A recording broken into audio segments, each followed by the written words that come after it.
अभी शनिवार रविवार आएगा, अभी इतनी संख्या में है, कितनी भीड़ बढ़ जाएगी, कितने लोग प्रसाद पाएंगे। और जो लोग यहाँ पूरे 15 दिन रुकने वाले हैं, पूर्णिमा भी आएगी कथा के बीच में, पूर्णिमा आएगी ना, पूर्णिमा के दिन दत्त प्रभु का उत्सव होगा, उस दिन देखना कितनी भीड़ आएगी, आसपास के ग्रामीण सब लोग आएंगे, सबके लिए प्रसाद बनता है, वही इक्वल प्रसाद सब लोग पाते हैं, फ्री में नहीं होता। गृहस्थी दिन रात कमाने वाले एक भंडारा करने में तो उनकी कमर टूट जाती है। यहां नित्य भंडारा चल रहा है, जितनी बार आ जाओ, जो आओ पाओ, और लेने के नाम पर कोई दान पेटी नहीं, कोई क्यूआर कोड नहीं, कोई कुछ नहीं, अलुब्धा, लोभ रहित बना रहे। सातों का रक्षण, जिनके लिए आद्य गुरु शंकराचार्य भगवान महाभारत भगवान श्री कृष्ण कह करके गए थे कि भारत का रक्षण तभी होगा ये सात बचेंगे, उन सातों का रक्षण यहां हो रहा है। भगवान करे कि दत्त धाम से एक संक्रमण की तरह, मैं शब्द हो सकता है मेरा गलत हो पर कोई दिक्कत नहीं है, संक्रमण की तरह ये वेद रक्षण, विप्र रक्षण, गौ रक्षण, लोभ रहित व्यक्तियों का रक्षण और सती भी सत्यवादियों का रक्षण, ये जो नियम यहां के हैं वो संक्रमण की तरह फैल जाएं और पूरे भारत एक दिन दत्त धाम जैसा ही हो जाए। महाराज जी, अब तो लोग बाग हमको जानने लग गए, नहीं तो पहले हम धोती बगलबंदी पहन के फ्लाइट में घुसते थे तो एयर होस्टेस को लगता था कोई एलियन आ गया है, ये कौन है, तिलक लगाए, बगलबंदी धोती पहने। मतलब जब छोटा था तो मुझे इतनी शर्म आ जाती थी कई बार कि लोग ऐसे क्यों देखते हैं। हमारे माथे पर तिलक और पीछे शिखा देख करके लोगों को यह लगता था कि मतलब इनको जीने का अधिकार ही नहीं है, जी क्यों रहे हैं। भारत में रहकर के ये हो रहा था, पर धीरे धीरे अब थोड़ा परिवर्तन हुआ है, धीरे धीरे अब थोड़ा, या फिर ऐसा कह लो हमको लोग जान गए इसलिए हमको अनुभव नहीं होता, जिनको लोग नहीं जानते शायद उनके साथ यही व्यवहार भी होता है आज भी। दत्त धाम में सिले हुए वस्त्र पहन करके भाई लोग नहीं रहते, नीचे धोती ऊपर उपरना। आज से 500 वर्ष नहीं, 250, 300, 400 साल पहले भी भारतीय ऐसे ही रहते थे, नीचे धोती ऊपर उपरना, खूब सारे गहने पहनते थे, सुंदर पाग पहनते थे, सब पहन करके घूमते थे बढ़िया। आज टी शर्ट पहनते हैं, शर्ट पहनते हैं, पैंट पहनते हैं। हमने तो छोड़ दिए, 10 साल हो गए, हमने तो छुआ भी नहीं है, पहनते ही नहीं, पैंट वगैरह नहीं पहनते और पहन के रह भी नहीं सकते। अब मैं टी शर्ट जीन्स पहन के कथा करने आ जाऊं, कितना अटपटा लगेगा। दिगंबरा दिगंबरा श्रीपाद वल्लभ दिगंबरा, गा रहे हैं दिगंबर और पहन रखे हैं सबरे अंबर। दिगंबर मतलब क्या है, आकाश ही जिनके वस्त्र हैं उनको दिगंबर कहते हैं। अंबर ही जिसके तन को ढकता हो, ऐसे अवधूत श्री दत्त भगवान, उनको दिगंबर कहते हैं। और वाणी का प्रभाव नष्ट हो जाएगा। मैं जीन्स पहन करके पैंट पहन के यहां प्रवचन करने लग जाऊं, व्यासपीठ पे तो बैठूंगा ही नहीं, खड़े होकर मेरी बात समझ नहीं आएगी आपको, और 15-20 मिनट आ भी गई अगर लच्छेदार कुछ बातें लटका झटके वाली बोल भी दी, आधा घंटे बाद लगेगा बस करो भैया, अब पच नहीं रही है बात। ये वाणी में भी जो विश्वास प्रकट आपके चित्त में हो रहा है ना, ये भी आवरण की वजह से हो रहा है। और यहां तो दत्त धाम में तो वस्त्र भी अद्भुत हैं। व्यास मतलब हम जो वस्त्र पहन के आते हैं ये महाराज जी देते हैं रोज। ये वस्त्र पहले आएंगे, गोदावरी जी में धुलेंगे, गोदावरी जी के जल से धुल करके सूखेंगे, फिर तय बन के हमारे पास आएंगे। अपरस में हम इन वस्त्रों को पहन के फिर कथा सुनाने आते हैं। वस्त्र का कितना बड़ा रोल है आपके जीवन में। अब जैसे दत्त धाम में लोग रहते हैं, दत्त धाम के लोग एक बार खुले बंबई के मरीन ड्राइव पे घूम तो आओ, पूरे बंबई के लोग ऐसे देखेंगे, ये क्या हो गया, ये क्या हो गया, ये क्या पहन के घूम रहे हैं सब, ये कौन से वस्त्र कहलाते हैं।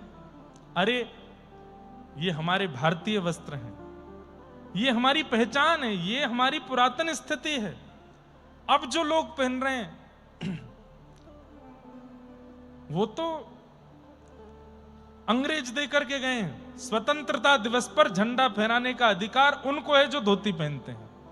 स्वतंत्रता दिवस मनाने का अधिकार उनको है जो तिलक उर्दपुंड लगाते हैं, शिखा धारण करते हैं, धोती पहनते हैं, गले में कंठी या रुद्राक्ष धारण करते हैं। वो स्वतंत्र हैं क्योंकि उन्होंने परतंत्र अंग्रेजों का कुछ भी स्वीकार नहीं किया।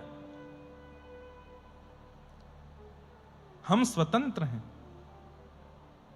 कई लोग दत्त धाम आने के बाद भी टी शर्ट नहीं छोड़ रहे हैं, पैंट नहीं छोड़ रहे हैं, गलत है। अरे कम से कम 15 दिन, 1 महीना, जो भी यहां उतने स्वतंत्र रह करके तो देखो कितना अच्छा लगता है।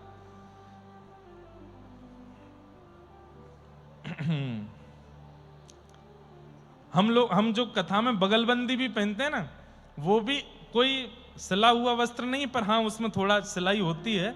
बाकी बगलबंदी भी एक उपरना ही है, बस उसमें तनी बना दी है बांधने की, ऐसे यहां बांधो यहां बांधो, है वो खुला हुआ ही। सिर के ऊपर से पहनने वाला और पैर डाल करके पहनने वाली जो भी वस्त्र हैं उनको भारतीय वस्त्र नहीं माना जाता। भारतीय वस्त्र तो कमर से पहना जाएगा, अंग के ऊपर से धारण किया जाएगा, सिर के ऊपर से धारण नहीं होता, या पैर उठा करके डाल करके धारण नहीं होता। वो भारतीय वस्त्र नहीं है। पजामा, लोग सोचते हैं भारतीय, ना, पजामा हमारे पड़ोसियों का है, समझ गए, उनका है, हमारी तो धोती है। हमारे यहां तो सब धारण किया, उसकी अपनी एक परंपरा। अब ज्यादा काय को डांटूं आपको। चलो, इस प्रकार शंकराचार्य भगवान को हम प्रणाम करते हैं और प्रणाम करके बस उनसे प्रार्थना करते हैं, हे शंकराचार्य भगवान, आप जिस कार्य के लिए पृथ्वी पर आए वो कार्य करने में हमको सामर्थ्य प्राप्त हो, ऐसी कृपा करो। वो कार्य यहां तो हो रहा है। महाराज जी, 2-3 दिन से मेरे मन में बहुत आ रहा था, आज शंकराचार्य जी का जन्मोत्सव है। गोस्वामी तुलसीदास जी महाराज ने महादेव की एक बहुत सुंदर स्तुति गाई है। आज वो स्तुति गाकर के शंकराचार्य जी का चरित्र हम विश्राम करते हैं और कृष्णदास जी का चरित्र प्रारंभ करेंगे, क्योंकि त्र्यंबक भगवान की भी ये भूमि है और शंकराचार्य भगवान का आज प्रादुर्भाव है। और सामने भी जो दत्त प्रभु यहां विराजमान हैं वो शिव प्रमुख दत्त हैं। इसलिए आइए शंकर जी को हम लोग प्रणाम करें। और फिर से फोन अगर चल रहा हो तो शंकरम संप्रदम, गोस्वामी तुलसीदास जी महाराज की, अब ये शब्द यहां यूज करना तो अच्छा नहीं लगता है, परंतु अनटच्ड स्तुति है, बहुत कम लोगों ने इसको गाया है, पर मुझे इतनी प्रिय है, महादेव की स्तुति गाते हैं। शंकरम संप्रदम सज्जनानंददम शैलकल्यावरम परमरम्यम शंकरम संप्रदम सज्जनानंददम शैलकल्यावरम परमरम्यम शंकरम संप्रदम सज्जनानंददम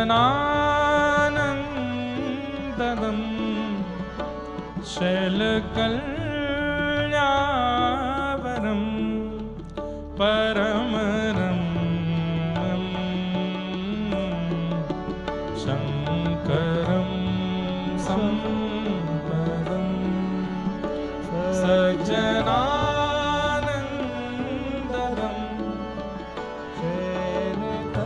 अगर फोन में खुल गया हो तो गाइए मेरे साथ, बहुत सुंदर स्तुति है।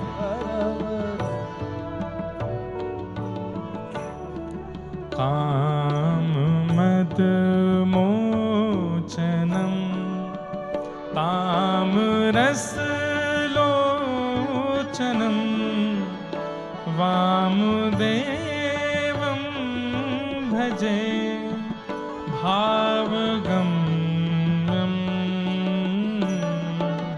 शङ्करं शम्प्रदं सज्जनानन्दं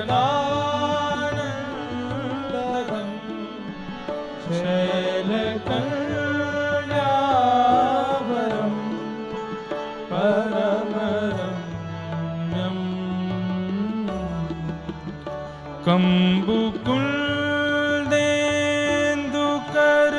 कम्बुकुलदेन्दुकर्पूर गौरं शिवं सुन्दरं सच्चिदानन्द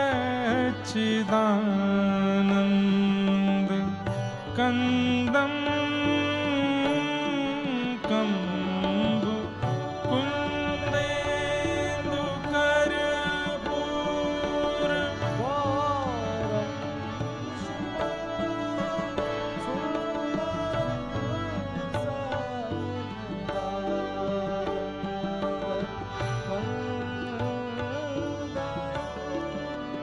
सिद्ध सनकादियोगेन्द्र वृंदारका विष्णु विधि वंद्य चरणार विंदम शंकरं शम्प्रदं सज्जना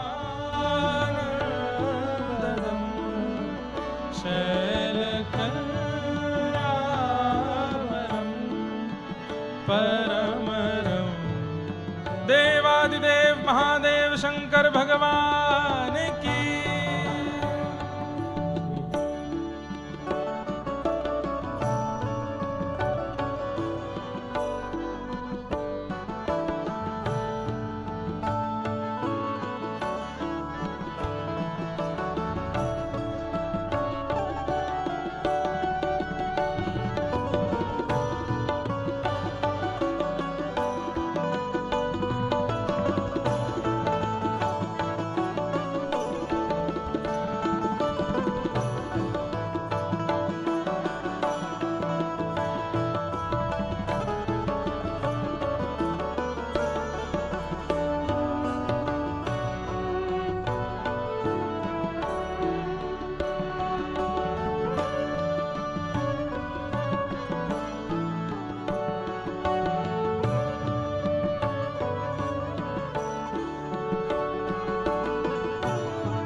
ब्रह्मकुलवल्लभं सुलभमति दुर्लभं विकटवेषं विभुं वेदपारं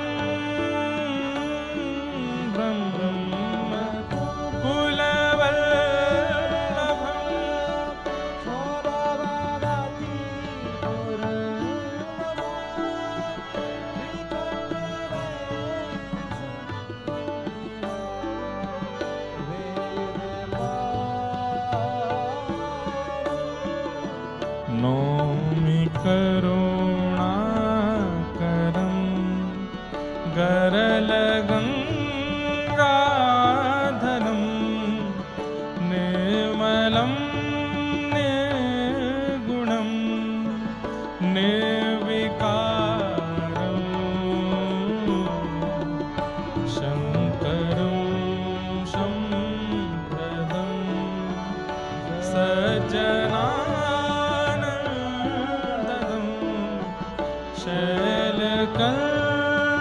शैलकल्यावरं परमरम्यम् कालकालं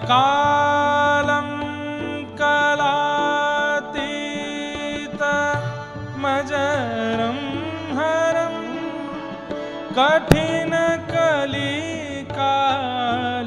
कठिनकलिकालकानं कृशानं कालं कलातीत अजरं हरं कठिनकलिका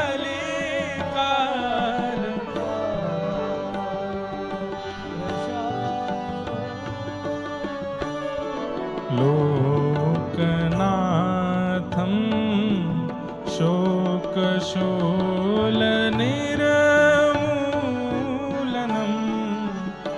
शूलिनं मोहतं भूरि भानु शंकरं शंकरं सज्जनानन्दं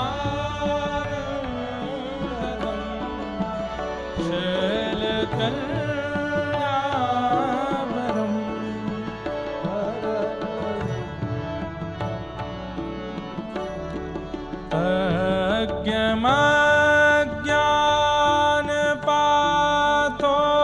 अज्ञानपाथोऽधिघट सम्भवम् सर्वगं सर्वसौभाग्य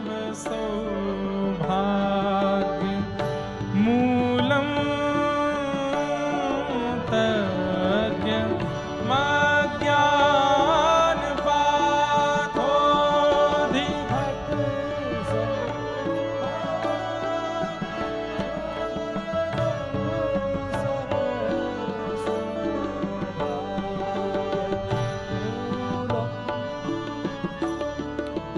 प्रचुर भव भंजनम प्रणत जनरंजनम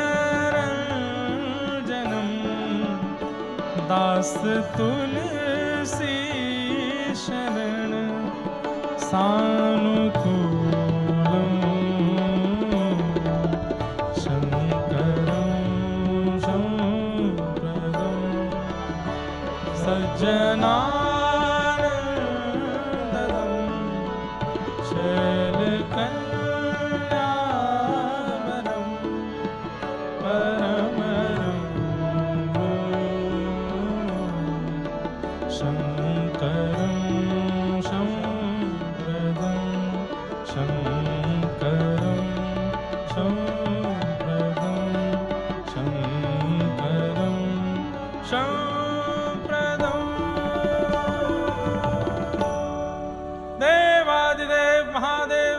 भगवान की, आद्य गुरु शंकराचार्य भगवान की।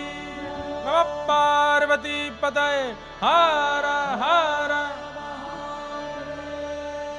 महाराज जी, एक अपने मन की एक बहुत बड़ी बात जो शायद मैंने कभी किसी को नहीं बताई, आज यहाँ दत्त प्रभु के सामने बोल दूं, और कोई नहीं जानता इस बात को, चाहे वो कितना भी सन्निकटवर्ती मेरे क्यों ना हो। अगर कभी ठाकुर जी प्रकट होकर के प्रसन्न होकर बोलने लगे कि वर मांगो, तो हम दो लोगों के दर्शन की वरदान मांगेंगे ठाकुर जी से। पहले तो उनको ही देख लेंगे, खूब जोर से निहार के, सब जगह से ढूंढ धाड़ के ठाकुर जी को खूब नेत्रों में बसा के, और फिर ठाकुर जी से हमको दो लोगों के दर्शन का वरदान चाहिए। एक तो भक्तिमती मीराबाई और दूसरे गोस्वामी तुलसीदास।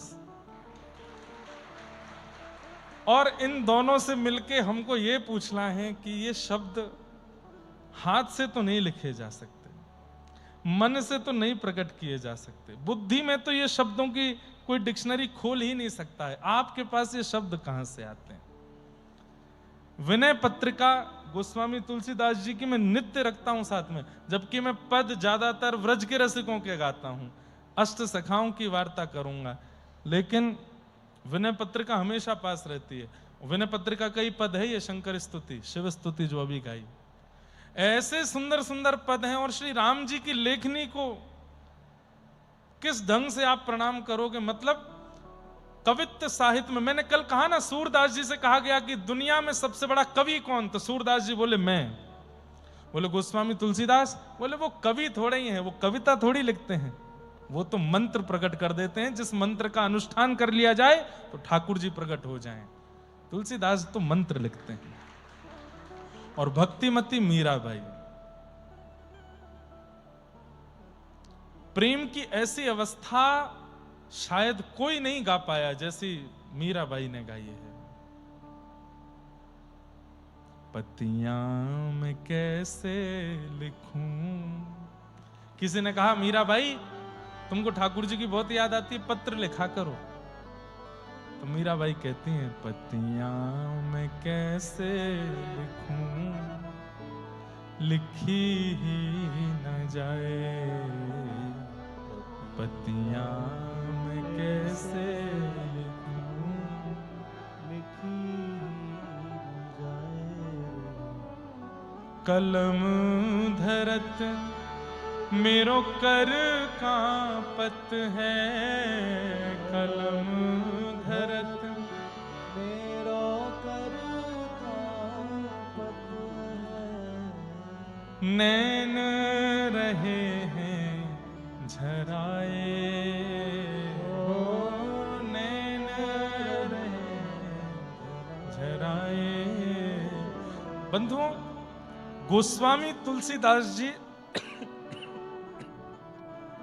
ऐसे शब्द लिखते हैं कि उस शब्द को सुनकर के मन झंकृत हो जाता है। पर मीराबाई शब्द नहीं लिखती, कविता नहीं लिखती है मीराबाई। मीराबाई तो अपना विरह लिखती हैं। वो शब्द किसी को प्रभावित करने वाले नहीं लिखती हैं। मीराबाई के तो बड़े सामान्य शब्द हैं, पर मीराबाई के शब्दों में पता चल जाता है कि प्रेम कितना गहरा है। मीराबाई कह रही हैं, मैं कैसे पत्र लिखूं? बोले क्यों? कलम धरत मेरो कर कांपत है। मैं लिखने बैठती हूं तो मेरे हाथ इतने कांपते हैं कि मैं लिख नहीं पाती, और जैसे तैसे दूसरे हाथ से अपने हाथ को पकड़ के लिख भी लेती हूं तो वो अपना ही पत्र पढ़ के इतना रोना आता है कि उन आंसुओं के जल से पूरा पत्र धुल जाता है। पत्तियां मैं कैसे लिखूं, लिखी ही न जाए, पत्तियां कैसे लिखूं, लिखी। आपसे भी निवेदन करूं बंधुओं, ठाकुर जी मिल जाएंगे। अगर आपकी भक्ति से प्रसन्न होके, प्रेम से प्रसन्न होके ठाकुर जी आपको मिल जाएं, मेरे कहे से ये भूल मत कर बैठिएगा कि उनको देख करके बस कह दो बस अब सब मिल गया, अब कुछ नहीं चाहिए ना। ठाकुर जी मिल जाएं तो उनको पकड़ के कहना एक वरदान दे जाओ। बोले क्या? जो भक्त आपको प्रिय लगते हो, जैसे मुझे गोस्वामी तुलसीदास जी और भक्तिमती मीराबाई, इन दो के दर्शन की बड़ी अभिलाषा है। ऐसे ही ठाकुर जी से उनके किसी जन के दर्शन की इच्छा कर लीजिएगा। और वैसे तो अब उत्तर भारत में अगर ठाकुर जी प्रकट हुए तो तुलसीदास और मीराबाई, और यदि कहीं ठाकुर जी मुझको महाराष्ट्र में प्रकट होकर के मिल गए तो भक्तिमती श्री जनाबाई और श्री ज्ञानेश्वर माउली। कल पूज्य महाराज जी ने रात्रि में एक बहुत सुंदर बात कही कि ज्ञानेश्वर माउली कहीं गए थोड़ी हैं, वो आज भी हैं।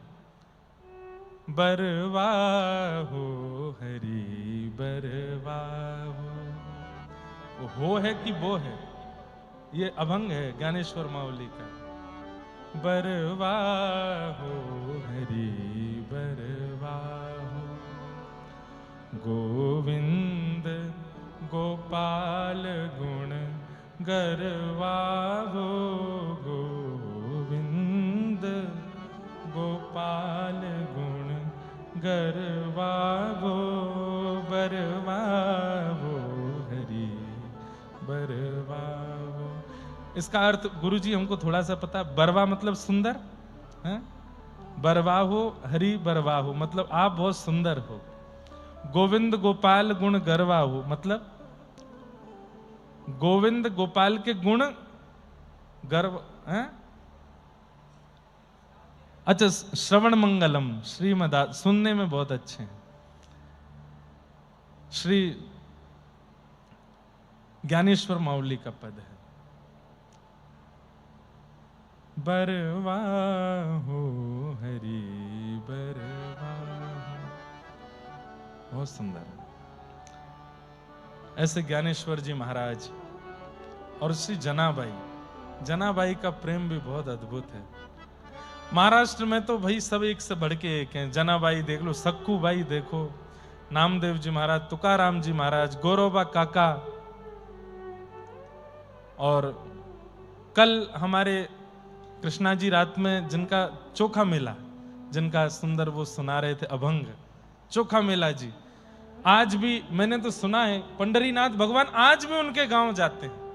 एक दिन साल में पालकी पे बैठ के उनके गांव जाते हैं, क्योंकि पुजारियों ने अंदर प्रवेश करने से मना कर दिया था। वो सामग्री लेके आए तो बोले तेरे हाथ का थोड़ी पाएंगे पंडरीनाथ, वापस लौटा दिया। तो रात्रि में पंडरीनाथ भगवान गए और चोखा मेला जी बेचारे दीनहीन बड़े, और चोखा मेला जी का चरित्र भी बहुत सुंदर है। इनको ये मां के गर्भ से नहीं जन्मे थे। इनके जो माता पिता थे वो ठाकुर जी से पुत्र रत्न की प्राप्ति के लिए ही याचना करने जा रहे थे, आम लेकर के जा रहे थे। तो बीच रास्ते में ही ठाकुर जी एक अन्य संत का रूप धारण करके आए और कहा हमें बहुत तेज भूख लगी है, कुछ हो तो दो।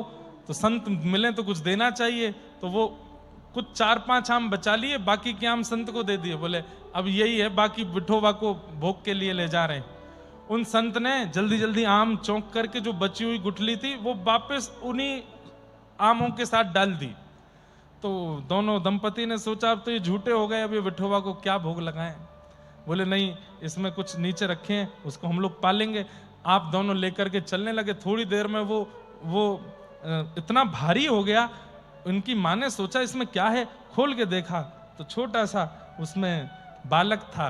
तो जिनको ठाकुर जी ने स्वयं आम चौक करके प्रदान किया, ऐसे चोखा मेला, और वो ऐसे बालक आए। माता पिता ने सोचा पता नहीं संसार समाज के लोगों को क्या उत्तर देंगे, उनको वहीं छोड़ दिया।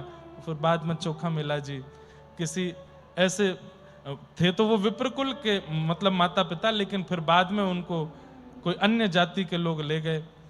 एक दिन ठाकुर जी का दर्शन करने के लिए अपने बगीचे के खूब सारे आम फल आदि लेकर के गए। मंदिर में जाके ठाकुर जी को भेंट को देने लगे तो पुजारियों ने मना किया, तेरे हाथ का प्रसाद नहीं लगाएंगे। चोखा मेला जी बोले बड़े लोगों के ठाकुर हो भैया, हमारे हाथ का क्यों पाओगे, रहने दो, नहीं खाना तो जा रहे हैं वापस। लौट के चले गए। तो रात्रि में ठाकुर जी विठोबा गए उनके गांव, पंढरपुर के पास ही गांव है। जब पंढरपुर में कथा हुई थी तो वहां के भक्त ही आकर के मुझे सारे चरित्र सुनाते थे। तो चोखा मेला के पास ठाकुर जी गए, बोले हमको फल खिलाओ। फल खाए। चोखा मेला ने खूब डांट लगाई, बोले बड़े होंगे ठाकुर हो गए, हमको तो मंदिर में घुसने नहीं देते। बोले मैं तो सबको घुसने देता हूं, अभी पुजारी वगैरह रोक देते हैं, इनको क्या करूं मैं। प्रेम से पाए और बोले बाकी के बचे हुए हमारी पीतांबरी में बांध दो। बोले क्यों, रुक्मणी भी आज भूखी हैं, सुबह तुम आए थे, तुमको अंदर नहीं आने दिया तो आज हमने भोजन नहीं किया। आज सुबह से मैं और रुक्मणी जी दोनों भूखे हैं, मैंने तो पा लिया, बाकी का बांध के ले जाता हूं, रुक्मणी को खिला देंगे। बांध के ले गए ठाकुर जी। रुक्मणी जी सुबह से भूखी बैठी हैं, ठाकुर जी लेके आए चोखा मेला के बगीचे के आम आदि जो भी फल थे दिए। रुक्मणी जी ने प्रेम से पाए, छिलके गर्भगृह में ही छोड़ दिए।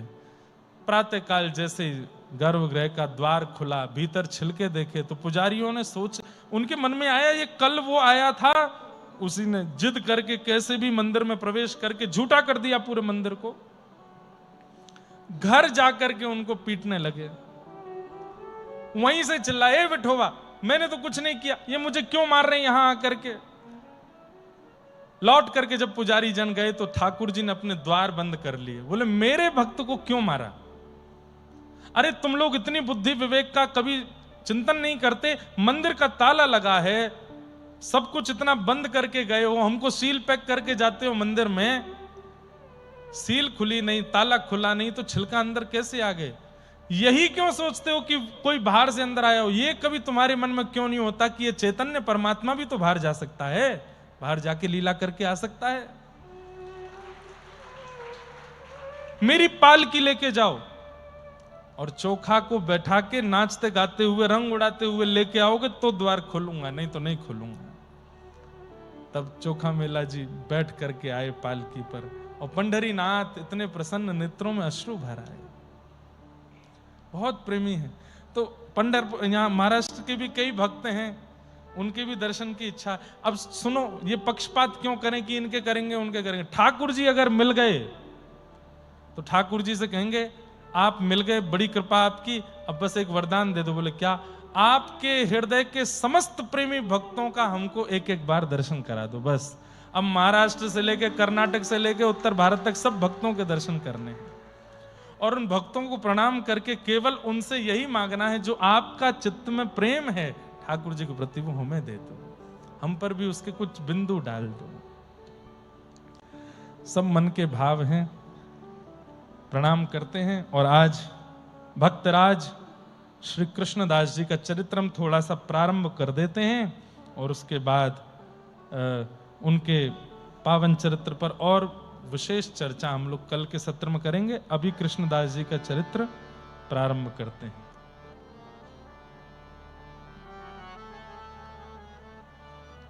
कृष्णदास भगवान के अति प्रिय अष्ट सखाओं में एक श्री कृष्णदास हुए और श्री कृष्णदास जी का चरित्र ये भी श्रीमद् वल्लभाचार्य जी के 7-8 जो हम सुनने वाले हैं, इनमें से 4 वल्लभाचार्य जी के और 4 श्री गोसाई विठलनाथ जी के शिष्य हैं। इन सबके सुंदर चरित्र को हम लोग सुनने के लिए बैठे हैं। कल जिनका चरित्र हमने सुना था श्री सूरदास जी, ये उन्हीं के गुरु भाई हैं। श्रीमद् वल्लभाचार्य जी के दूसरे शिष्य हैं श्री कृष्णदास अधिकारी, इनका नाम था। इनके कई प्रसिद्ध पद हैं जो बहुत लोग गाते हैं। एक पद तो ब्रज में रतन राधिका गोरी, हरलीनी वृषभानु भवंते नंद सुवन की चोरी। ब्रज में रतन राधिका गोरी, कुंज निकुंजन विहरत दो, और यमुना जल खोरी। व्रज में रतन राधिका गोरी, कृष्णदास प्रभु गिरधर नागर। कृष्णदास प्रभु गिरधर नागर, नागर नवल किशोरी। व्रज में रतन राधिका गोरी। ऐसे श्री कृष्णदास जी, एक इनका बहुत सुंदर पद मैं कभी कभी कथा में गाता हूं। मेरो मन गिरधर छवि पे अटक्यो, ललित त्रिभंग चाल पे चल के, चुबुक चारु गढ़ ठटक्यो। मेरो मन गिरधर छवि पे अटक्यो। ऐसे आपके कई पद हैं। आइए उनके पावन चरित्र में हम लोग प्रवेश करते हैं। बोलो भक्तवत्सल भगवान की। सो कृष्णदास जी का जो चरित्र है वो ऐसा है कि आपका जन्म महाराष्ट्र गुजरात की भूमि पर हुआ। अहमदाबाद के पास में आपका गांव था जहां पर आपका प्रादुर्भाव हुआ। आपके पिताजी जो थे वो न्यायाधीश थे, न्यायालय में बैठकर के न्याय करते थे, लेकिन स्वभाव से विचार से खुद इतने ज्यादा भ्रष्ट हो चुके थे कि चोरों का संग, क्योंकि वहां से धन मिल जाएगा, इनका पक्ष में निर्णय दे देंगे तो ये हमारी सहायता कर देंगे। इस प्रकार से आपका कपट में जीवन था और कृष्णदास जी को ये अच्छे से पता थी बात। एक बार कुछ बंजारे लोग गांव से निकल रहे थे। आपको पता चला, इनके पिताजी को, कृष्णदास जी के पिताजी को, बंजारे जानते हैं जो भ्रमण करते रहते हैं, गांव से निकल रहे थे तो चोरों को नहीं पता चला कि बंजारे जा रहे हैं। इनको पता चल गया ये न्यायाधीश हैं। इन्होंने चोरों को खबर की, बोले वो कुछ लोग जा रहे हैं, उनकी चोरी कर लो और उसमें से फिर 20% हमको दे देना, बाकी अपने पास रख लेना। और फिर उसके बाद चोरी हुई इसकी बात लेकर के वो मेरे पास आएंगे कि आप न्यायाधीश हो, तो मैं उनसे और मुंह मांगी रकम मांगूंगा उनका धन दौड़वाने के लिए। ऐसे ऐसे काम वो करते थे। कृष्णदास जी ये जानते थे। बंजारों से पैसे लुटवा दिए और उसके बाद चोरों से उनके पैसे लुटवा के चोरों से कुछ पैसे ले लिए। बंजारे रोते रोते आए, आप न्यायाधीश हैं इस नगर के, हमारे धन लुट गए हैं, हमारी रक्षा करो। तो इन्होंने उनको भी कितने 1000 सोने की मोहर देने की बात रखी, इतना दो तब मैं चोरों को ढूंढवाऊंगा। कृष्णदास जी से यह बात सहन नहीं हुई और आपने जाकर के उस नगर के राजा से अपनी ही पिता की शिकायत कर दी। राजा से जाकर के कह दिया, बोले हमारे पिताजी, बोले हाँ तुम तो न्यायाधीश के पुत्र हो, बोले मैं उन्हीं की बात लेकर के आया हूं, हमारे पिताजी जो हैं अच्छे कर्म नहीं करते हैं, इस प्रकार चोरों का संग करना, डकैतों का संग करना, उनसे भी पैसे लेना और धनी मानी लोग जिनके चोरी होती है उनसे भी धन लेना, ये सब काम उनकी अब आदत बन चुका है। आप राजा हैं, मेरे पिता हैं वो भले, पर मैं चाहता हूं कि आप उन्हें बुला करके दंडित करिए। राजा ने खबर भेजी और कृष्णदास जी के पिताजी जब सभा में आए तो राजा ने पूछा और गवाही के रूप में कृष्णदास जी ने पूर्ण कह दिया, हाँ मेरे पिताजी गलत गलत काम करते हैं, सब कुछ कहते हैं, पिता देख रहे हैं घुर्रा करके, वो तू तो घर चल, तुझे बताऊंगा मेरे बारे में, सब बातें बता दी। राजा ने कहा हथकड़ी बांध दो, बेड़ियां बांध दो, पकड़ के ले जाओ इनके पिता को। उस समय कृष्णदास जी ने हाथ जोड़े, बोले मैं चाहता हूं कि ये मेरे पिता हैं, आप इनको दंड केवल इतना दीजिए, क्या कि अगर ये दोबारा कुछ ऐसा करते मिलें तो आप मृत्यु दंड दीजिएगा, लेकिन अभी इनको छोड़ दीजिए। ये पहली बार है कि एक पुत्र के द्वारा अपने पिता की शिकायत की गई है, कम से कम इतनी रहम कीजिए। मैं चाहता तो छिपा सकता था, पर इतना मेरे ऊपर कृपा कीजिए, मैं चाहता हूं मेरे पिता सुधरें, आप इनको इस बार छोड़ दीजिए, अगली बार अगर ये कोई कृत्य करें तो आप मृत्यु दंड दे देना। राजा ने उनके पुत्र की बड़ी प्रशंसा की, बोले कैसा पुत्र, कितना अद्भुत पुत्र है आपका, जाइए हम मुक्त करते हैं आपको, लेकिन दोबारा यदि हमें कोई बात आपकी सुनने में आई तो हम मृत्यु दंड देंगे। कृष्णदास जी ने अपने पिता को प्रणाम किया। पिता बोले तू शत्रु है कि पुत्र, पता नहीं चलता है। कृष्णदास बोले पिताजी हूं तो मैं पुत्र, लेकिन आपके व्यवहार का मैं शत्रु हूं, इसलिए मैं आपसे आज्ञा चाहता हूं, अब मैं घर नहीं रहूंगा, अब मैं जा रहा हूं, अब आप आगे का जीवन अपने आप देखिएगा, चाहे जो करिए, बस मैंने राजा के सामने आपको सुधरवाने का एक नियम, क्योंकि मैं जाने की सोच रहा था, पर मैं सोच रहा था ऐसा करके कुछ जाऊं कि आप सुधर जाओ, अब आप सुधर जाओ तो अच्छा है। और कृष्णदास जी उसी समय घर छोड़ करके निकल पड़े। कहां गए? तीर्थ यात्रा पर चले गए। तीर्थ यात्रा करते करते जैसे ही आप वृंदावन पहुंचे, वृंदावन में जैसे ही मथुरा पहुंचे, तभी वहां पर जय जयकार चल रही थी श्रीमन वल्लभाचार्य महाप्रभु के।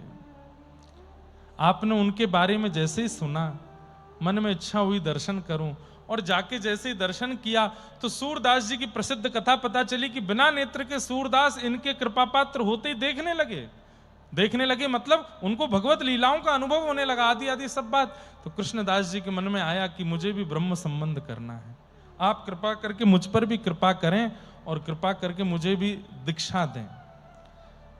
श्रीमन वल्लभाचार्य महाप्रभु ने उनको दीक्षा दी, और दीक्षा देकर के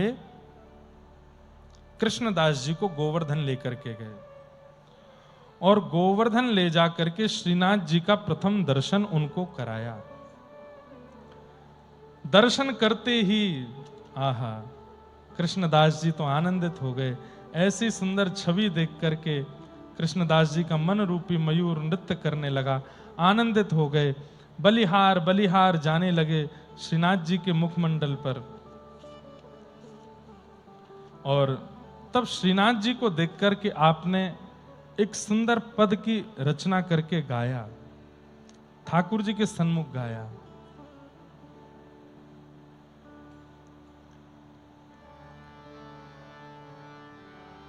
गिरधर छवि पे अट क्यों मेरो मन, गिरधर छवि पे अट क्यों,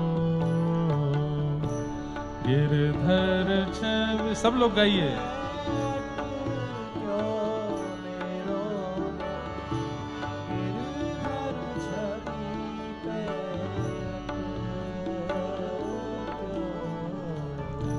गिरधर छवि पे अट क्यों मेरो मन, गिरधर छवि पे अट क्यों,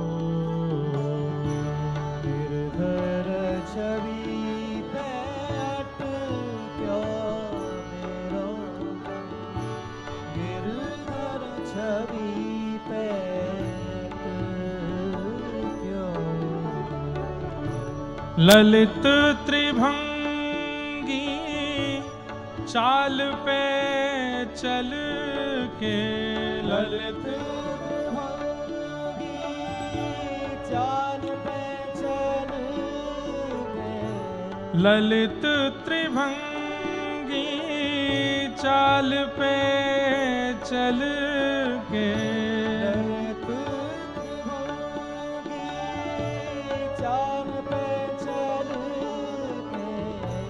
चिबुक चारु गड़ी ठट क्यों मेरो मन गिरधर छवि पेट क्यों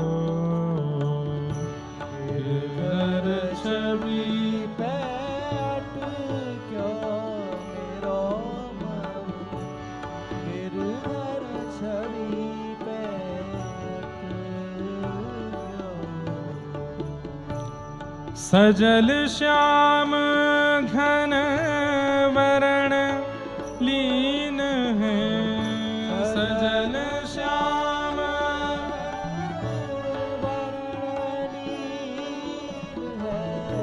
सजल श्याम घन वरण लीन है सजल श्याम घन वरण लीन है फिर चित अनत न भट क्यों मेरो मन गिरधर छवि पेट क्यों गिरधर छवि पेट क्यों मेरो मन गिरधर छवि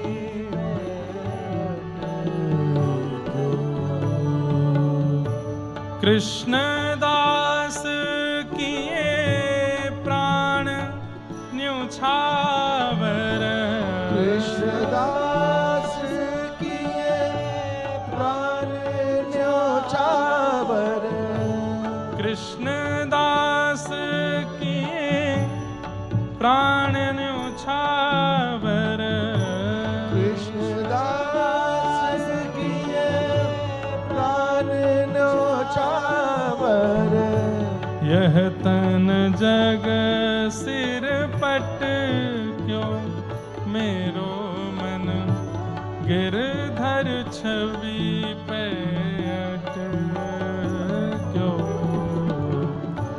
गिरधर छवि पेट क्यों मेरो मन गिरधर छवि पेट क्यों गिरधर छवि पेट क्यों मेरो मन गिरधर छवि पेट क्यों गिरधर छवि पेट क्यों मेरो मन गिरधर छवि पेट गिरधर छवि पेट गिरधर छवि पेट क्यों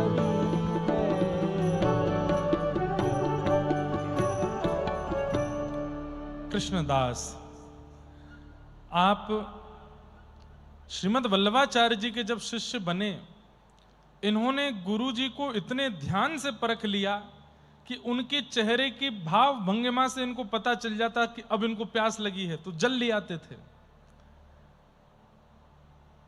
3 प्रकार के शिष्य होते हैं, सारे शिष्यगण ध्यान से सुने, चाहे वो दत्त धाम के हों, चाहे वो रामानुज दास या दासी हों।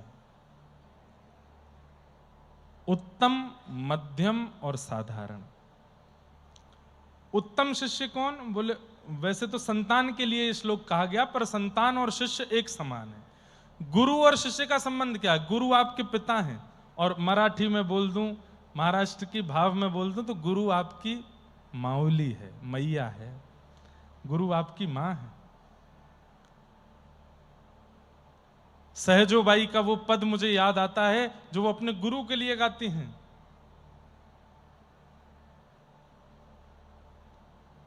हम बालक तुम माई हमारी, हम बालक तुम माई हमारी। शिष्यों से जब भी कोई अपराध हो या शिष्यों से जब भी कोई विशेष कार्य बन जाए, कोई बहुत अच्छा काम कर दिया, दोनों परिस्थिति में अपने गुरु के सामने बैठ करके या गुरु के चित्र को देख करके यही कहना चाहिए। हमने कुछ गलत किया तो भी हम बालक तुम माही हमारे, हम बालक तुम माए हमारे। हम बालक हैं, आप हमारी मैया हो, आप हमारे माउली हो। और अगर कुछ बहुत बड़ा काम कर दिया, वाहवाही हो रही है सब जगह, तो भी अपने गुरु से यही कहो, हम बालक तुम माई हमारी। सब सिखाया तो आपने। सब विधि माही करो रखवारी, सब विधि माही करो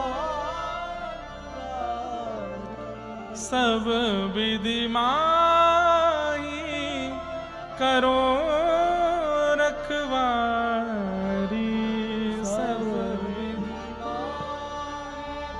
करो रखवारी। हम बालक तुम माई हमारी, हम बालक तुम।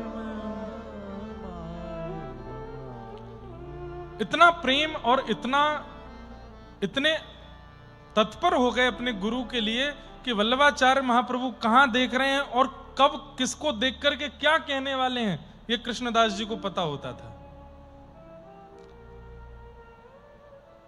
महाप्रभु वल्लभाचार्य जी बैठ के प्रवचन कर रहे हैं और महाप्रभु जी के उठने की इच्छा हो गई कि अब उठना चाहिए। उससे पहले कृष्णदास जी उठ के बाहर व्यवस्था कर लेते थे, महाप्रभु जी आने वाले हैं। उत्तम शिष्य कौन? उत्तम चिंतितः कुर्यात्, जो अपने गुरु या अपने माता पिता के चेहरे को पढ़ना सीख जाए, वो उत्तम बालक है, वो उत्तम शिष्य है जो अपने गुरु के चेहरे को पढ़ लेता हो। प्रोतत्कारी तु मध्यमः, और मध्यम कौन है? जिसको आज्ञा देनी पड़ती हो वो मध्यम है।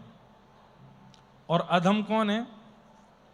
बोलते रहो गुरुजी, हमारे ऊपर कोई फर्क नहीं पड़ता, हम तो जैसे हैं वैसे ही रहेंगे, आप चाहे कितनी भी आज्ञा करते रहो, मौन रहो मौन रहो मौन, हम तो बोलेंगे। हमसे नहीं हुआ जाता मौन, हमसे नहीं किया जाता अनुष्ठान, हमसे नहीं हो रहे हैं जप। यहां की परिस्थिति में ऐसा ही है। गुरु कह रहे हैं कि भाई सूर्य उदय से पहले स्नान कर लो गोदावरी जी में जाके। उसका मतलब आपके देह के लिए नहीं कहा जा रहा है कि भाई जाड़ा लग रहा है, सर्दी लग रही है, गुरु जी ने भी क्या नियम बता दिया, अरे धूप निकले तब नहाए, ऐसा तो नियम हो नहीं। गुरु आज्ञा में इतना विश्वास रखिए, अगर गुरु जी ने ये कहा ना केवल यहां बैठ जाओ, तो ये समझ लो यहां बैठने पे ठाकुर जी मिल जाएंगे मुझे, क्योंकि गुरुदेव ने कहा है। इतना विश्वास गुरु आज्ञा पर होना चाहिए, तब वह आज्ञा फल देती है। नहीं तो करते रहो पालन, कोई फल नहीं मिलेगा, कुछ नहीं। गुरुदेव ने कहते लेट जाओ, लेटने को कहा है तो अब चाहे ब्रह्मा आ जाए मैं उठूंगा नहीं। आज्ञा पर दृढ़ हो जाए अगर शिष्य, तो गुरु आज्ञा, कोई मंत्र की आवश्यकता नहीं, कोई विधि की आवश्यकता नहीं, कोई विधान की आवश्यकता नहीं, गुरु आज्ञा इतनी सामर्थ्य दे देगा कि भगवत दर्शन हो जाए। श्रीमद् वल्लभाचार्य भगवान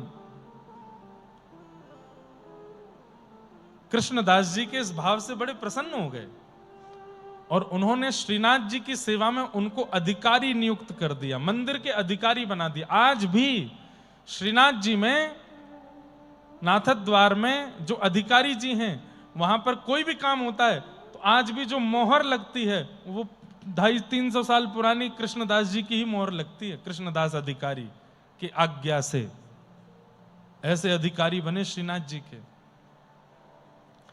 महाराज जी इनकी दृष्टि ऐसी थी कि ये कुछ भी देखते थे, चाहे जो दिख जाए, मानव दिख जाए, जीव दिख जाए, जंतु दिख जाए, वस्तु दिख जाए, व्यंजन दिख जाए, ये उस वस्तु को देख करके सोचते थे ये मेरे लाल जी पे कितनी बढ़िया जचेगी। चाहे कैसी भी स्थिति देखते थे, सबको ठाकुर जी से। एक बार आप दिल्ली गए थे, अकबर के पास किसी काम से, अधिकारी थे, सारी व्यवस्थाएं इनकी हाथ में रहती थी। तो अकबर से मिलने के लिए जा रहे थे तो कहीं ढकेल पर जलेबी बन रही थी। अब सामान्य व्यक्ति का क्या होगा, जलेबी देख के उसके मुंह में पानी आएगा कि मुझे खाने को मिल जाए, पर इनके मन में क्या होता था, जलेबी देख करके मन में सोचते, मेरे ठाकुर जी को जलेबी का भोग लग जाता, कितना सुख मिलता। आज लाला बड़ो प्रसन्न है जातो, आज मेरो श्रीनाथ कितनो खुश है जातो, अगर बाकू जलेबी को भोग लग जातो तो। ढकेल पे खड़े खड़े देख रहे हैं, अब मन ललचा रहा है कृष्णदास जी का, पर गोवर्धन में लार टपक रही है ठाकुर जी के। दोनों ऐसे हो गए हैं कि ठाकुर जी के जो मन होता है वो कृष्णदास जी को अनुभव होने लग जाता है। मतलब मानो अपना जैसे मन दे दिया हो कृष्णदास को, ऐसा होता है। और हम कोई मुंह के सामने बोलने वाली बात नहीं कर रहे। हमारे दत्तदास जी महाराज के साथ हमको ऐसे ही लगता है, दत्त प्रभु का मन यही है, उनकी जो इच्छा होती है वो इनसे करवाते हैं। और बंधुओं यही उपलब्धि है भक्ति की, ठाकुर जी अपना मन दे देते हैं भक्त को। फिर आप जो करते हो वो आप नहीं चाह रहे हो, वो आप नहीं कर रहे हो, आपके ठाकुर चाह रहे हैं। कृष्णदास जी के सामने जलेबी रख दी गई, कृष्णदास जी बोले मेरे को खाने की इच्छा नहीं है, मुझे पाने की इच्छा नहीं। बोले आप टकटकी लगा के देख जो रहे हो। बोले मेरे मन में तो ये आ रही है कि ठाकुर जी के सामने सोने चांदी के परात में जलेबियां रखी होती, ऊपर तुलसी पधराई होती, और जलेबी पधराने के बाद जब मैं अपने लाला को देखता तो उसके मुख पर जो प्रसन्नता दिखती, वो देखने के लिए मैं आतुर हो रहा हूं। ये जलेबी का भोग उनको लगता। अब सोचिए, दिल्ली में कृष्णदास जी जलेबी देख रहे हैं और मन में सोच रहे हैं ठाकुर जी को भोग लग जाए। यहां गुसाई श्री विठलनाथ जी, आपने ठाकुर जी का राजभोग करा करके पूर्ण कर दिया। संध्या के समय पर जब कपाट दोबारा खोले, 12-1 बजे मंदिर बंद करके 4 साढ़े 4 बजे जब मंदिर खोला तो क्या देखते हैं, श्रीनाथ जी के चारों तरफ पात्रों में जलेबियां ही जलेबियां धरी हैं, और एक जलेबी ठाकुर जी के हाथ में, ऊपर ऐसे भुजा पर हाथ में जलेबी लगी है, और मुखमंडल पर जलेबी की चाशनी लगी हुई है। विठलनाथ जी बोले, जय जय, आज जलेबी तो भरी नहीं, रसोई में जलेबी तो सिद्ध हुई नहीं, ये मंदिर में इतनी जलेबी कहां से आ गई, और ये मुंह पे इतनी चाशनी कैसे लग रही है। ठाकुर जी बोले मैं बताऊंगा तो इतना आनंद नहीं आएगा। कृष्णदास जी कहीं गए हैं अधिकारी जी? बोले हाँ वहां गए, दिल्ली गए। बोले जब आए तो उनसे पूछना, जलेबी की कोई चर्चा हुई थी क्या, ऐसे पूछना।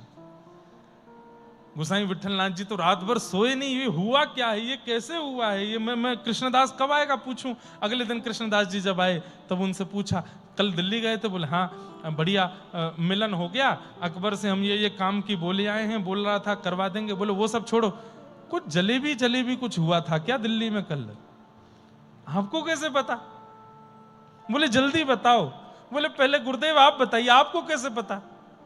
अरे पहले तुम बात बताओ फिर हम तुमको बताएंगे। बोले कल वहां एक ढकेल पे जलेबी बन रही थी, तो वहां मैं जलेबी देखते देखते सोच रहा था कि जल्दी से गिरिराज जी पहुंच जाऊं और रसोई घर में जाके जलेबी बनवा करके अपने लाला को सिद्ध करा करके पधरा दूं। बहुत मन हो रहा था कि ठाकुर जी को जलेबी का भोग लगे, तो बहुत देर तक मैं जलेबी देखता रहा। ऐसी कुछ हुई थी। क्यों, क्या हुआ?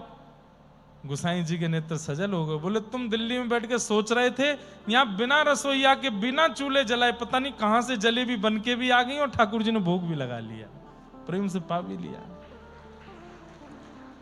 कृष्णदास जी तो इतने आनंदित हो गए, दौड़ करके गए और श्रीनाथ जी को सन्मुख खड़े होकर के बोले, जय जय, आप इतनो प्रेम मत करे करो मुझसो, मैं इतने लायक नहीं हूं, आप इतनो स्नेह मुझको मत दे करो नाथ।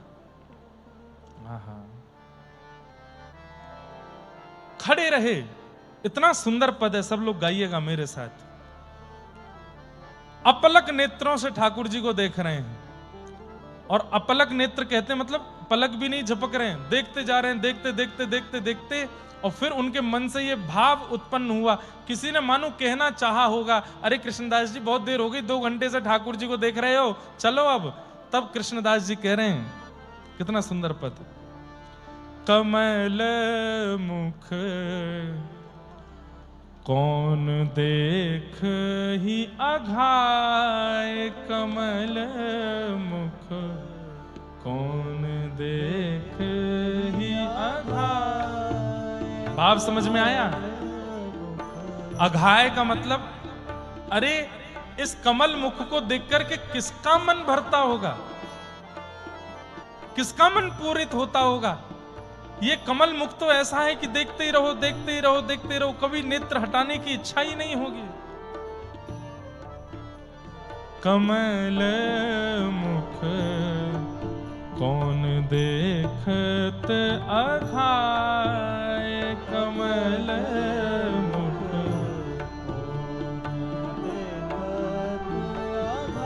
सुनरी सखी लोचन अली मेरे, सुनरी सखी लोचन, सुनरी सखी लोचन अरि मेरे, सुनरी सखी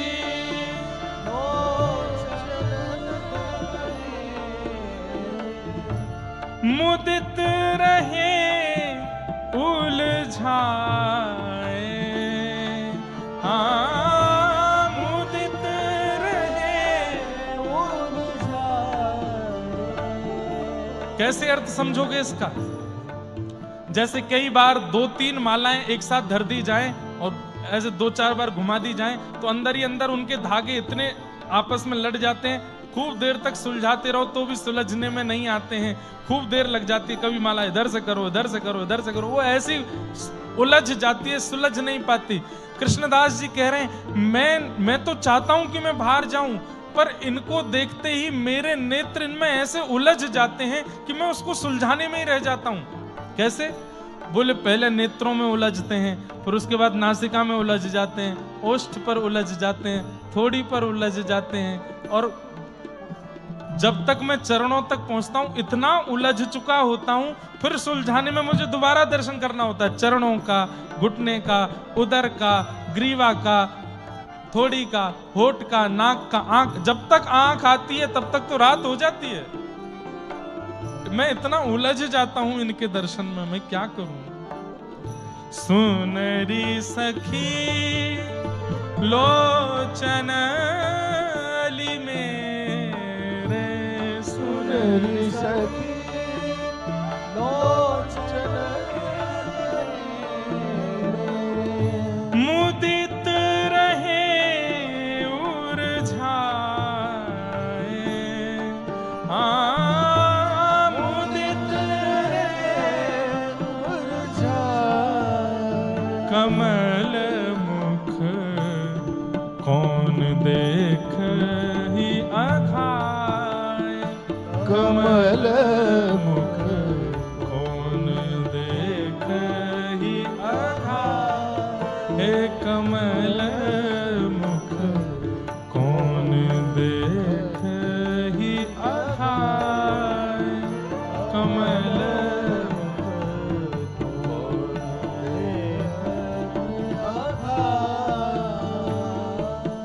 हे मुक्ता माल लाल उरु पर, मुक्ता माल जैसे महाराष्ट्र में नामदेव जी, तुकाराम जी, जनाबाई, चोखा मेला, गौरवा काका, सबके पद हैं, उनको अभंग कहा जाता है। ऐसे ये ब्रज के अष्ट सखा हैं, इनके ये पद हैं। जैसे यहाँ ठाकुर जी अभंग से रीझते हैं, ऐसी उत्तर भारत में इन पदों से रीझते हैं। इसलिए गाइए मेरे साथ।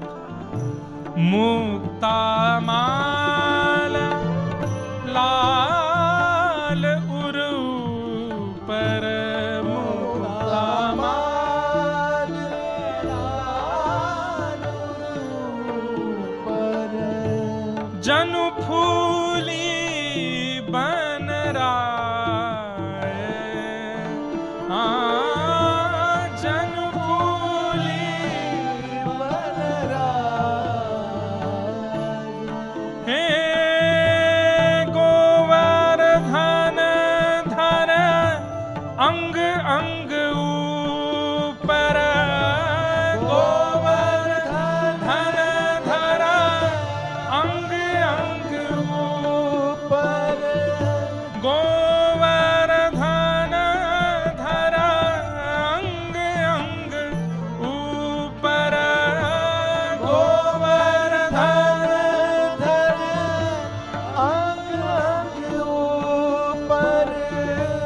कृष्ण दास बैली जाए,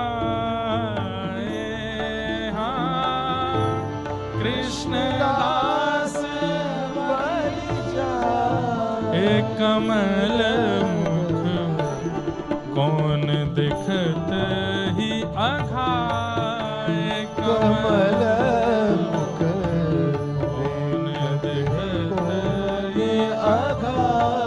एक कमल मुख कौन दिखत ही अघाए, कमल मुख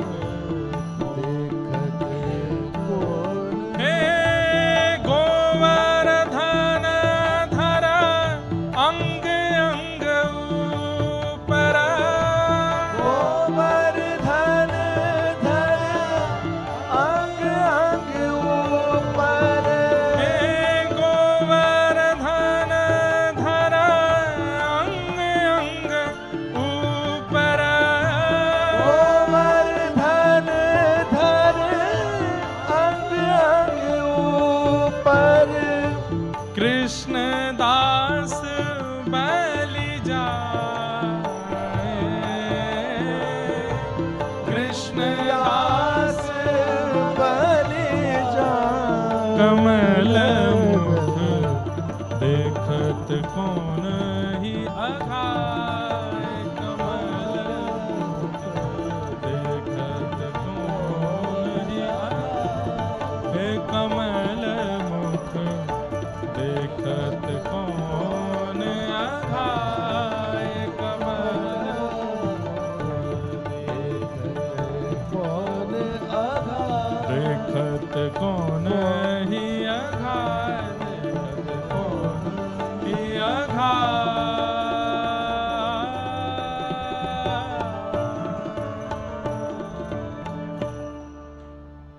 गोवर्धन धरे अंग अंग ऊपर, कृष्ण दास बलि जाए, कमल मुख देखत कौन अघाए, कमल मुख देखत कौन इस प्रकार श्री कृष्णदास जी का ठाकुर जी से ऐसा प्रेम बढ़ गया। एक बार तो आपने ऐसा पद गाया कि उस पद को सुन करके श्री प्रिया प्रियतम इतने भाव विभोर हो गए और दोनों नृत्य करने लगे प्रकट होकर के सामने। आहा। प्रिया प्रियतम दोनों नृत्य करने लगे। प्यारी भानु किशोरी नाचत गिरधर संग, प्यारी भानु किशोरी नाचत गिरधर संग, लाग डाट उरप तिरप रंग, लाग डाट उरप तिरप रंग, राख्यो रंग सखी, राख्यो रंग सखी, वृषभानु किशोरी नाचत गिरधर संग, वृषभानु किशोरी नाचत। आप ये पद गा रहे थे, नेत्र बंद करके गा रहे थे, और थोड़ी देर बाद जब नेत्र खोल करके देखा तो कृष्णदास जी के सन्मुख ही रास हो रहा था। प्रिया प्रियतम प्रकट होकर के नृत्य कर रहे हैं और कृष्णदास जी देख करके बड़े आनंदित हो रहे थे। ऐसे श्री कृष्णदास जी, एक बार आप पर कृपा हुई, आप एक आगरा गए। ये कथा मैंने कई बार बहुत विस्तार से सुनाई है। आगरा में आप सब्जी मंडी से सब्जी लेने के लिए गए थे, तभी वहां एक वैश्या का स्वर आपको सुनाई दिया, नगर वैश्या। उसका स्वर सुनकर के आपके मन में आया ये दुनिया को रिझाती है, अगर श्याम सुंदर को अपना गायन सुना दे तो श्याम सुंदर इससे कितने रिझ जाएंगे। और उस वैश्या को उस जमाने में 100 रुपए दिए। वैश्या बोली क्या करना है? बोले हमारे सेठ जी के सामने नाचना है। बोली तुम दास हो? बोले हाँ। क्या नाम है? बोले कृष्णदास। सेठ कौन है? श्रीनाथ। अच्छा, कहां के सेठ जी? बोले गोवर्धन के सेठ जी हैं। वैसे तो विश्व भर में इनका व्यापार है, तीनों लोकों में इनका व्यापार है, थोड़ा बहुत व्यापार वैकुंठ गोलोक धाम में भी इनका चलता है, पर आजकल गोवर्धन में विराजमान है। अच्छा, तुम्हारे सेठ जी का वैकुंठ में भी व्यापार है? हाँ, तुम ज्यादा बात मत करो, बस ये बताओ हमारे सेठ जी के आगे नाचोगी? बोले हाँ। 100 रुपए आप दे रहे हो, सेठ जी कितना देंगे? बोले इतना देंगे कि जीवन में फिर किसी के आगे नाचना नहीं पड़ेगा। अब तो वो वैश्या सुंदर श्रृंगार करके तैयार होकर के निकल पड़ी, गोवर्धन पहुंची। उसको क्या पता था मंदिर में नाचना है? वो तो बोली कोई सेठ जी होंगे। इतना सुंदर श्रृंगार करके गई, ऐसे लटके ऐसे झटके तैयार करके जाऊंगी, सेठ मुझ पर लट्टू हो जाएगा। उसको क्या पता था कि सेठ पर तू लट्टू हो जाएगी। सांवरियो है सेठ, सांवरियो है सेठ, मारी राधा जी से ठानी है, ये तो सारी दुनिया जाने रे, सांवरियो है सेठ। हमारे कृष्णदास, हमारे श्री राधा कृष्ण महाराज जी भी, ये भी कोई भक्त ही हैं। ऐसे ऐसे अद्भुत संकीर्तन दिए हैं पूरे भारत को, आज सब गा करके आनंदित होते हैं। हमारी रुचि तो ज्यादा पद गाने में होती है, लेकिन कभी कभी कोई ऐसा चटकदार गाना होता है तो हम उन्हीं के गाते हैं। वो नगर वैश्या सोचती जा रही है कोई सेठ होगा, ऐसे नाचूंगी, ऐसे गाऊंगी, ऐसे बाल घुमाऊंगी, मुझे दिखता रह जाएगा, इतना पैसा लुटाएगा मुझ पर और खूब सारा धन उससे लेकर के आऊंगी, और फिर तो वो मेरा दीवाना हो जाएगा, फिर बार बार उसके पास जाया करूंगी नृत्य करने। कृष्णदास जी रास्ते भर सोचते जा रहे हैं, हे गिरधर लाल, जैसे कृपा पूतना पर करी, जैसे कृपा सुर्पणखा पर करी, जैसे कृपा सब दैत्यों पर करी, ये दैत्य तो नहीं है पर एक वैश्या है, इस पर कृपा करना। जैसे ही गई है, सामने जाकर के खड़ी हो गई। वहां पर कई लोगों ने इनका विरोध किया, लेकिन ये मंदिर के अधिकारी थे, इसलिए इनको कोई कुछ कह नहीं सकता था। मंदिर में वैश्या को ले जाके खड़ा कर दिया। बोले जैसे ही पर्दा खुलेगा, सामने सेठ जी अभी भोजन कर रहे हैं, अभी ठाकुर जी का राजभोग हो रहा है, राजभोग के बाद वो बैठेंगे थोड़ी देर, तब उनको दर्शन दिखाना। उसको बिल्कुल ये लग रहा कोई सेठ ही है, अभी रोटी सब्जी खा रहा है, थोड़ी देर बाद फिर बैठेगा, मसनद से टेक लगा के उसके सामने नृत्य करूंगी। लेकिन जैसे ही कपाट खुले हैं, आहा, देखूं नंद कुमार, देखूं नंद कुमार, नयन भर देखूं नंद कुमार, नयन भर देखूं नंद कुमार, तादिन ते सब भूल गई हूँ,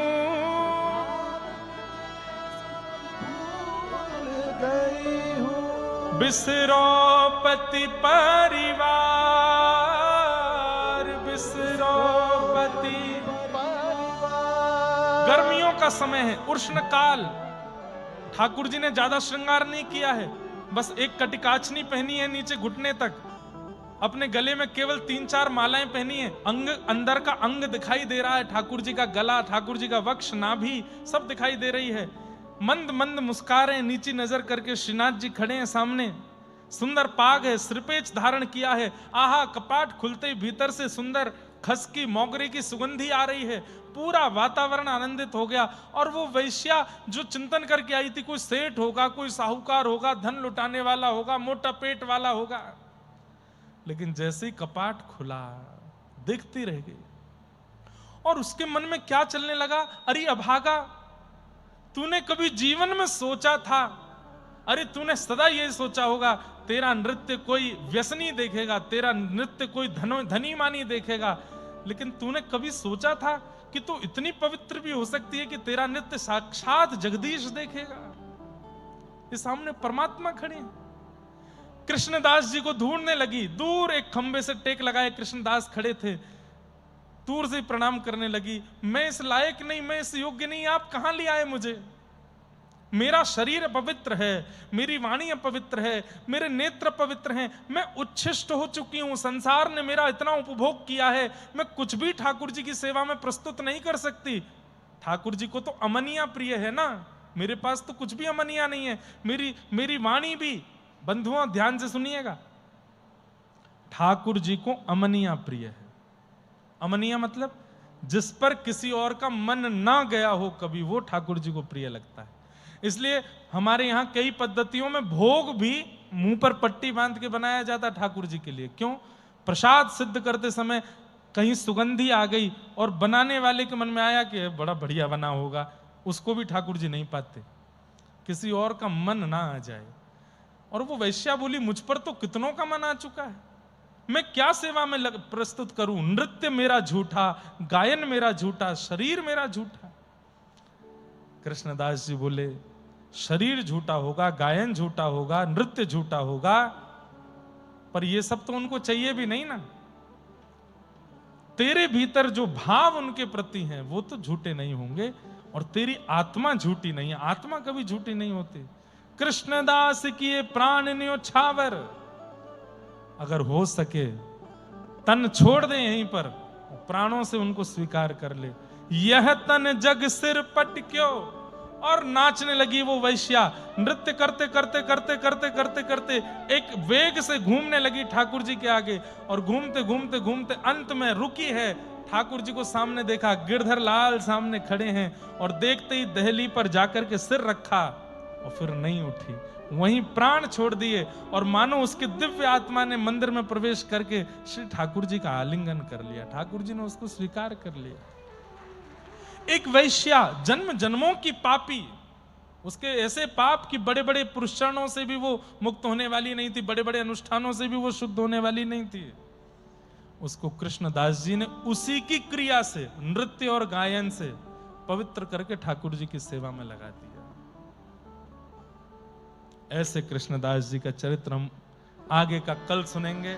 अभी गाओ, सांवरियो है से, सांवरियो है सेठ मारी, राधा जी से ठानी है। सांवरियो है से, सांवरियो है सेठ मारी, सांवरियो हे सांवरियो है सेठ मारी, राधा जी से ठानी है। ये तो जाने दुनिया सारी है। सांवरियो है से, सांवरियो है सेठ मारी, राधा जी से ठानी है। सांवरियो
सांवरियो है सेठ मारी, राधा जी से ठानी है।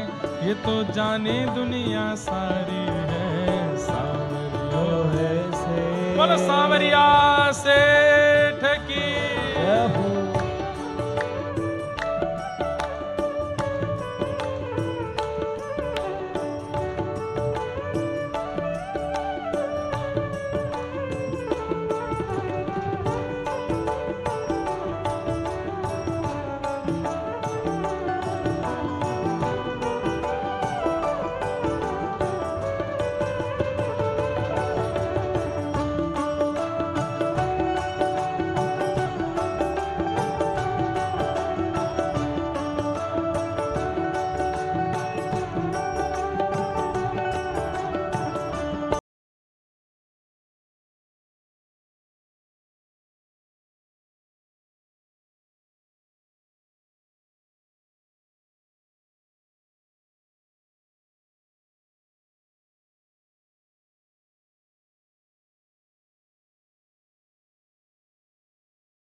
सांवरियो है सेठ मारी राधा जी सेठानी है, ये तो जाने दुनिया सारी है। सांवरियो है सेठ, सांवरियो है सेठ मारी राधा जी सेठानी है, सांवरियो।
सांवरियो है सेठ मारी राधा जी सेठानी है, जाने दुनिया सारी है। सांवरियो है सेठ, सांवरियो है सेठ मारी राधा जी सेठानी है। हो ऐसो ऐसो हो ऐसो चटक मटक सो ठाकुर, तीनों लोकन हूँ मैं ना। ऐसो चटक मटक सो ठाकुर, तीनों लोकन हूँ मेरा। लोकन हूँ मैं ना, ये तीनों लोकन हूँ मैं ना। लोकन हूँ मैं ना, तीनों लोकन हूँ मेरा। अरे ऐसो हो ऐसो हो ऐसो चटक मटक सो ठाकुर, तीनों लोकन हूँ मैं ना। ऐसो चटक मटक सो ठाकुर, तीनों लोकन हूँ मेरा। तीन ठौरते टेढ़ो दिखे, तीन ठौरते टेढ़ो दिखे।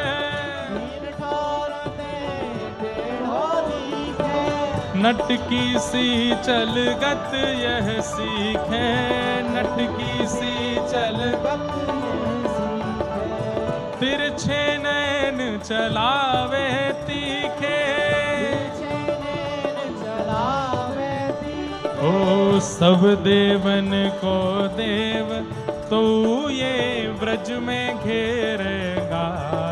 हाँ देवन को देव तो ये ब्रज में घेरेगा। हो ऐसो हो ऐसो हो ऐसो चटक मटक सो ठाकुर, तीनों लोकन हूँ मैं नाय। ऐसो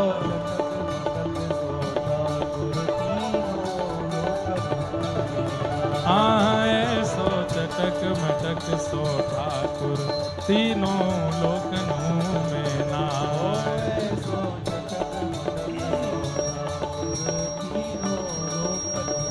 विठ्ठल विठ्ठल विठ्ठल विठ्ठल विठ्ठल विठ्ठल विठ्ठल विठ्ठल विठ्ठल विठ्ठल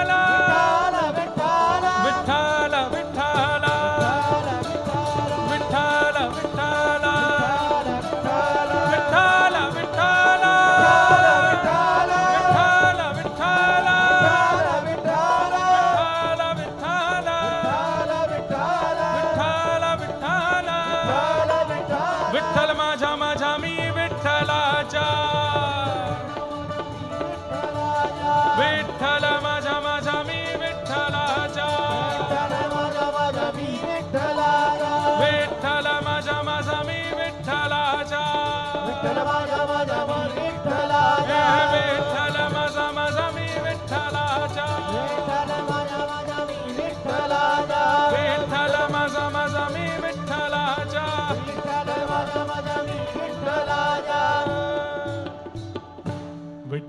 माझा माझा माझा माझा माझा विठ्ठल माझा मी विठ्ठलाचा विठ्ठल माझा माझा माझा माझा माझा विठ्ठल माझा मी विठ्ठलाचा हे विठ्ठल माझा माझा माझा माझा माझा विठ्ठल माझा मी विठ्ठलाचा विठ्ठल माझा माझा माझा माझा माझा विठ्ठल माझा मी विठ्ठलाचा हे दत्ता माझा माझा माझा माझा माझा दत्ता माझा मी दत्ताराचा दत्ता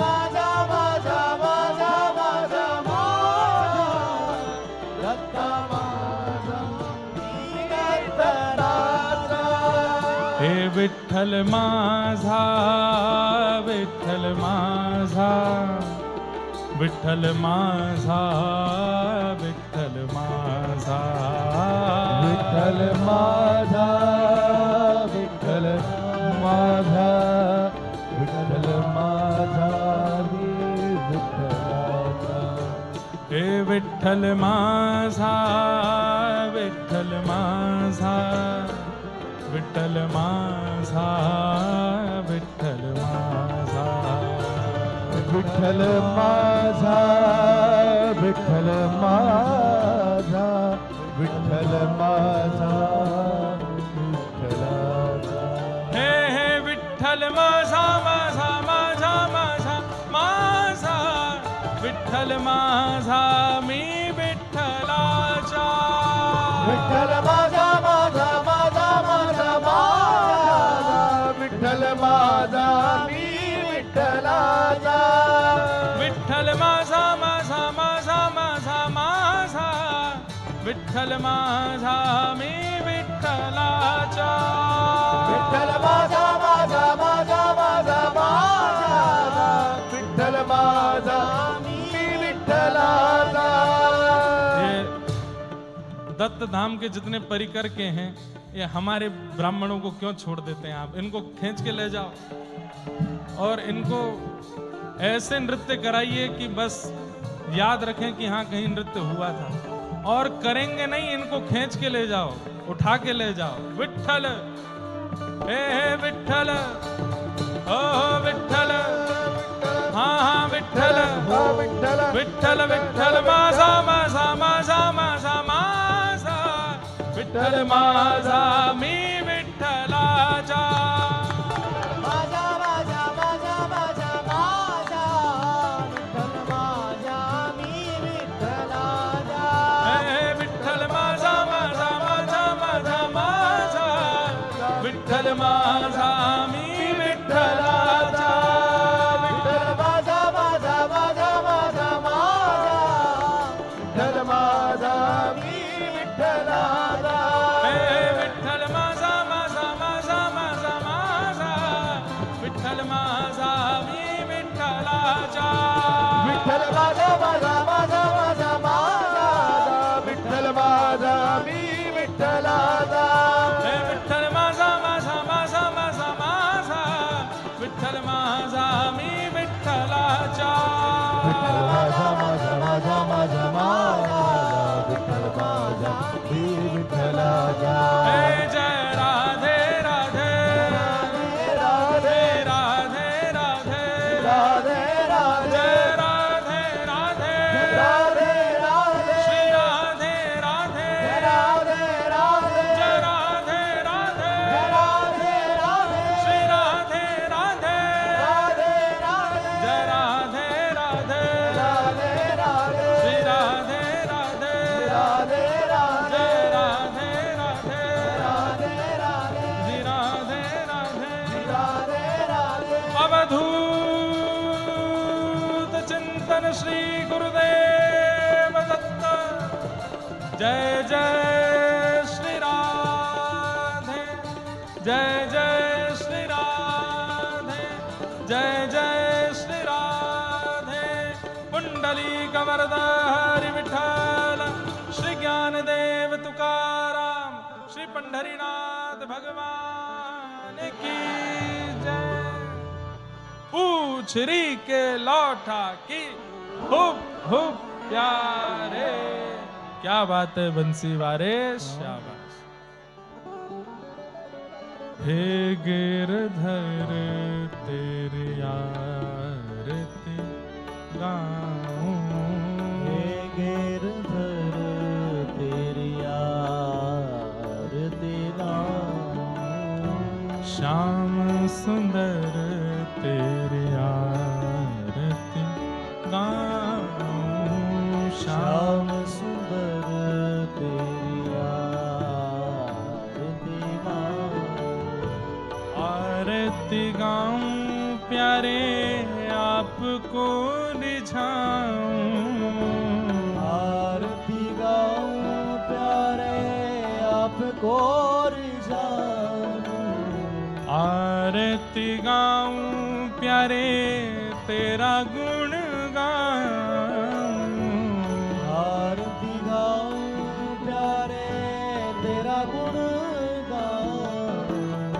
हे गिरधर तेरी आरती गाऊं,